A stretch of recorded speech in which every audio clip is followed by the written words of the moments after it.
Pag-usapan naman natin ngayon itong susunod na drawing exercises natin sa AutoCAD mga boss, no? Itong nakikita natin ito. Kaya lang mga boss, kung bago pa lang kayo sa maliit pa lang nating channel, huwag nyo po muna palang kalimutang pindutin muna pala no, yung subscribe, no? Isama nyo na rin po yung like at saka notification bell. Okay, umpisahan na po natin gawin itong practice drawing natin sa AutoCAD. Ang una natin gagawin mga boss para magawa ito, gagawa tayo ng guideline muna, no? Maglaline tayo. So, ito yon, no? Match properties ko muna. Ito yung model line. Ito yung igagaya. So, ang una natin gagawin mga boss, ito munang circle na nasa loob, no? Ito munang loob ang gagawin natin. Uunahin natin gawin itong mga nasa loob, no? Kagaya nito, ang circle na ito, ang diameter niya ay 20 mm, no? So, circle muna. Tapos, click. Ang diameter ay 20 mm. Ngayon, ito naman, ang susunod na circle, ito, ang radius naman ito, nakikita natin ito, 16 naman, no? Circle, ang radius ay 16. Ito yon, no? Ang susunod na gagawin natin, ito namang nasa baba, no?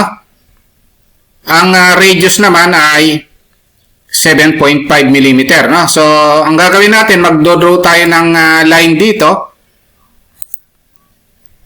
40 mm ang distance niya, no? Ito, nakikita naman natin, 40. Ito yon, no? So, magmula rito hanggang doon, 40 mm. Ngayon, ang radius nito ay 7.5. So, ibig sabihin, ang diameter niyan ay 15 mm, no? So, magsisircle tayo. Gamitin natin yung option na 2P. Ito yung start. Ayan, no? Ang susunod na endpoint, gawin natin, type natin 15. So, ibig sabihin, 15 yung diameter niyan, no? Para ma-check natin, dimension tayo. So, magmula dito hanggang dito dapat 40 mm yan, no? So, ayun siya. Tumama siya, no? So, check na rin natin yung radius niya kung tama. Dapat ang radius niyan is 7.5 mm. So, tumama naman siya, no? So, ito yon. Ang diameter ay 15 pero yung radius ay 7.5, no? Ngayon, gawin na rin natin itong line na ito. Itong kabilang line na ito. So, magla-line lang tayo. Tapos, shift right click. Gagamit tayo ng object snap na tangent, no? Tangent siya sa circle na ito. Tapos, tangent din siya dun sa circle sa baba. So, ayan yan, no? So, pag nagawa na yung isa, mi-mirror na lang tayo, no? Siyempre, gawa na yung isa, mi-mirror na lang natin. So, ngayon, iti-trim na lang natin ito para magaya yon, no? Trim. O, ito. Ayun. So, nagaya na, no? Ngayon, ang susunod na gagawin natin, ito naman, no? Itong rectangle na ito. Magmula rito, ang distance niya is 14.5 mm, no? So, maglaline muna tayo rito. Mag-offset tayo ng 14.5 mm. Ayan, no? Magmula naman dito hanggang doon, 10 mm naman, no? Offset na naman, 10 mm. Ayan. Ang lapad naman niya, 2 mm. So, ibig sabihin, mag-offset ako ng 1 mm kabilaan, no? Ayan. Tapos, i-extend lang natin itong line na ito. O, pwede na tayong mag-trim, no? Type lang natin yung TR. O, lilinisin na lang natin yung mga line na hindi natin kailangan. Ayan yan, no? Ayan yung back sa taas. Ito na yan. So, kung magda-dimension tayo, dapat 14.5 tsaka 10 ito, no? So, check na natin para sigurado. Habang ginagawa natin ay dapat tama ito. Magmula rito hanggang doon, dapat 10 mm ito. So, tama siya, no? So, wala pa namang mali sa ginagawa natin. Ang susunod na gagawin natin mga boss, ito namang nasa side na ito. Ito yung medyo may kahirapan ng konti, no? Pero kung i-analyze natin mabuti, madali lang ito, no? So, gagawa lang tayo ng guideline dito sa 50mm na ito. So, ibig sabihin, maglaline tayo rito. Pagkatapos, mag-offset tayo ng 25mm kabilaan, no? So, offset 25mm dito at saka doon, no? Tapos kung i-dimension natin yan, dapat 50mm yan. Ayun, tama naman siya, no? So, yung line na ito yung magiging guide natin, no? Ayan yung magiging guide natin. Tapos, dito, ito, naka-align siya rito yung isang circle, no? So, magiging guide ito, no? So, ito yon. Tapos, yung isang quadrant ng circle, nandito siya. Papunta naman sa taas. Ang diameter naman nito ay 13mm. So, ibig sabihin, circle na naman tayo. Tapos, gamitin natin yung 2p. Ito yung isang quadrant, papunta dun sa pangalawang quadrant. Ang tatype natin is 13. Ito yon, no? Tapos, ito namang circle na ito, ang radius is 2.5. Circle tayo. Sa center naman ng circle na ito, ang radius ay 2.5. Ayan yan, no? So, ibig sabihin, ititrim na lang natin yung line na ito. Ayun, ito na yon, no? Itong portion na ito. Ngayon, ito, imi-mirror na lang natin ito para meron sa taas, no? So, ganun lang yon. So, ginawa nating guideline ito, vertical, no? Kasi ang horizontal, ito na yon, no? Tapos, imi-mirror na natin. Ito yon. So, meron na sa taas. Ito yon, no? Ngayon, gawin na natin itong arc na ito at saka ito. Na ang radius naman ng ito is, ayun, no? 16, no? So, circle tayo. Gamitin natin yung tangent radius. Tangent siya rito. Tangent siya ron. Ang radius is 16. Na-discuss naman natin yung option ng circle na tangent radius, no? So, i-trim na natin ito. Ayun yan, no? Tapos, ito naman, circle din ito, ang radius ay 16. So, ibig sabihin, circle, tangent radius na naman. Tangent siya rito. Tangent siya rito naman sa kabila. Ang radius is 16 din. Ito na yon, no? So, ititrim na natin. Ayun. So, wala nang problema, no? Kasi, pag nagawa naman yung isa, meron naman tayong command na mirror. Ayan yung maganda sa mirror. Pag nagawa yung isa, may mirror na lang, no? So, eto. Bago pala natin i-mirror mga boss, meron pa siyang arc dito na ang radius ay 16. So, ibig sabihin, circle na naman. Tangent radius. Tangent siya rito. Tangent siya ron. Ang radius ay 16 din, no? Ayan yung advantage ng alam natin yung circle na tangent radius, no? Ayan. So, once nagawa yan, so yun, pwede na. Kasi kompleto na. Mirror na lang, no? Base point dito, papunta rito. Ayun na yun, no? Ayan yung mga circle dun sa side na yun at saka yung mga arc, no? So, para sigurado tayo, maglagay tayo ng dimension, no? Dapat tatama yung mga dimension na ilalagay natin, no? Pag hindi tumama, ibig sabihin, mali yung pinanggagawa natin dito, no? So, lagyan natin ng dimension. Ito, magmula rito hanggang doon, ang dimension niya, yung diameter niya ay 20, no? Tapos, circle, ito naman, ang radius niya ay 16. Ayun, no? Tapos, ito, ang radius niya ay 16 din. Ito yan, no? Ang radius nito ay 16 din. O, tumatama naman, no? Tapos, radius nito ay 16 din. Ayun. Ang radius naman nito ay 2.5. So, wala pa naman tayong mali. Ito, 10, 14.5. Tapos, ito naman, dapat diameter natin dito ay 13, no? Ito, diameter ay 13. So, tama naman, no? So, wala tayong mali dito, no? So, tumama lahat ng dimension natin. So, ibig sabihin, tama, no? Pati ito, meron pang natira. Dapat ito, 2 mm ito. Ayun, tumama siya, no? 2 mm, no? Kung gagawin natin ito, i-analyze muna natin. Ang una natin gagawin, mga boss, no? Gagawa muna tayo ng center line, no? I-match properties lang muna natin para parehas. Ngayon, ang susunod na gagawin natin, mga boss, gawin natin itong line na ito, o itong center line na ito, na 45 degrees. So, madali naman gawin yan, mga boss. Na-discuss naman natin. I-on lang natin itong polar tracking, no? Tapos magla-line tayo. Click.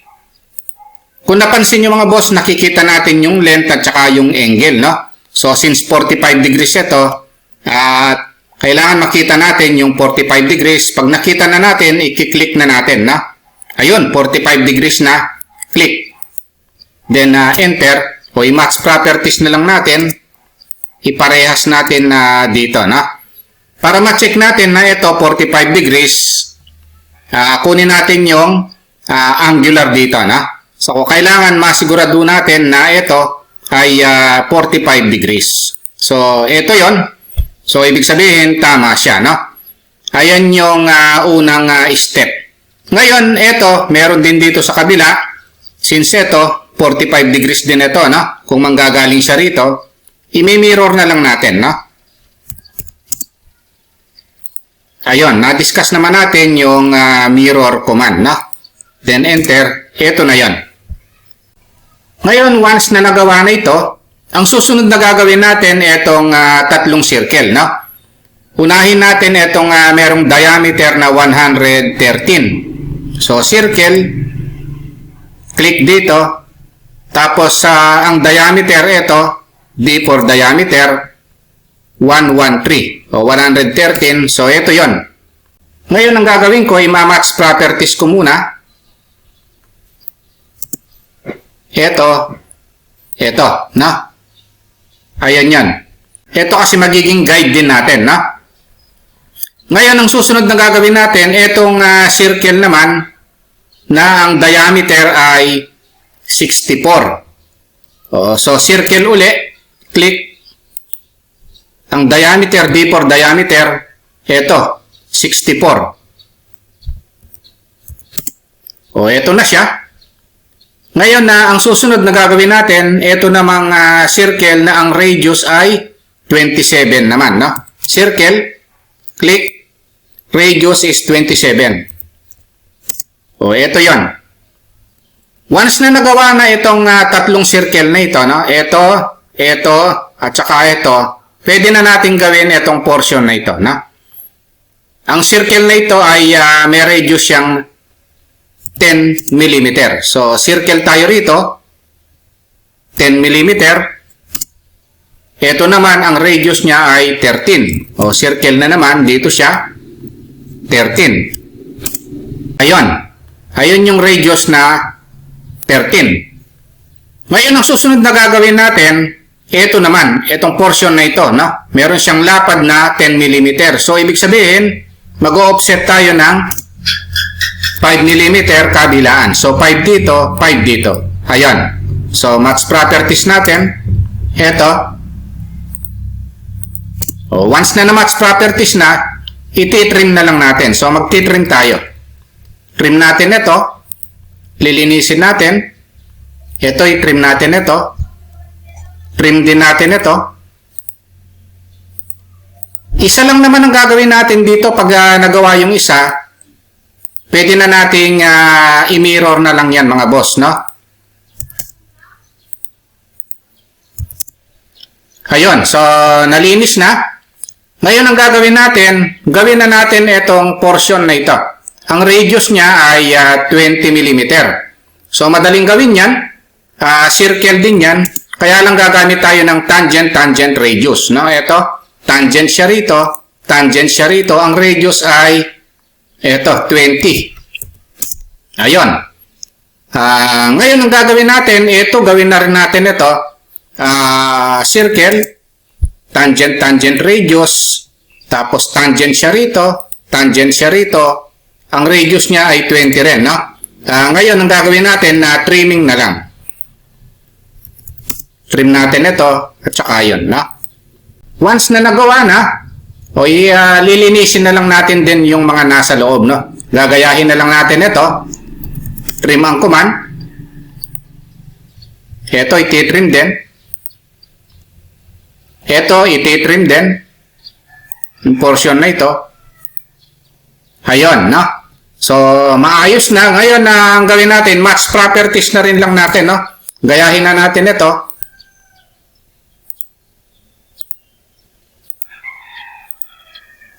So, halos tapos na kasi ang gagawin natin, next step, imi-mirror na lang natin ito.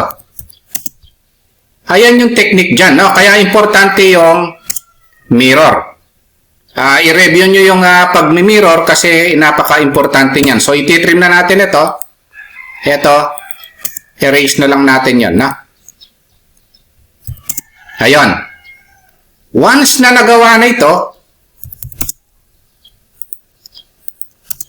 etong dalawa, para magawa yung kabila, tama, no? I-mirror na rin lang natin. Napakagamit na gamit ng mirror command, no? Ayun. Enter. Eto na. So, trimming na lang. Gagayahin na lang natin ito, no? Ayan yung technique dyan, no? Kaya isa sa pinaka-importanting command yung mirror. So, kung titingnan natin mga boss, parehas na, dimensioning na lang. Check natin yung mga dimension, unahin natin yung mga radius, no? Ang radius nito ay 13. Ang radius nito ay 10. Ang radius nito ay 20. Ito, radius rin ay 20. Gayahin natin yon. Ang radius nito ay 100. Diameter pala yon, no? Mamaya gawin natin yon. Ang radius nito ay 32. Ayun. Ang radius naman nito ay 27. Ito yon. Ngayon na ito namang diameter, punta tayo dito sa dimension, diameter. Ang diameter nito ay 113. Ayan, no? So, ito naman, linear ang gamitin natin dyan, saka na lang natin i-edit, no? Ito, ang diameter niyan ay 64. Pero ginamit nating dimensioning is linear. Pero na-edit naman ito. Yung 64 na yon, ilagay natin dito ay yung diameter, percent C lang yan, no? Percent C. Ayan, no? Tapos, type natin yung 64. Ito yon. So, kung titingnan natin, ito, nakalimutan, itong dimension na ito, aligned ito. 10 mm ito. Ayun. So, tumama naman siya. Yung mga dimension natin, nakita naman natin tumama. So, ibig sabihin, ito, tama, ito, na. So, checking na lang. Okay, so, nakita natin, na-check natin na yung mga diameter, yung radius, tsaka yung iba pang mga dimension, parehas naman, no? So, ibig sabihin, itong ginawa natin ay tama. Ang pinaka-lesson dito, mga boss, gagawin mo lang yung isa, tapos pag nagawa na yung isa, imi-mirror na lang, no? So, kung 4 man yan, mi-mirror yung isa, tapos mi-mirror na lang yung dalawa. Ganon, no? So, ibig sabihin, analyze mo muna yung idodrawing, saka ka mag-uumpisa. Okay, ayun lang mga boss, no? Kung nakatulong itong video na ito dito sa drawing exercises natin dito sa AutoCAD, huwag nyo po sanang kalimutang pindutin muna pala, no, yung subscribe dito sa maliit pa lang nating channel. Isama nyo na rin po yung like at saka notification bell. Thank you very much at God bless po sa inyong lahat.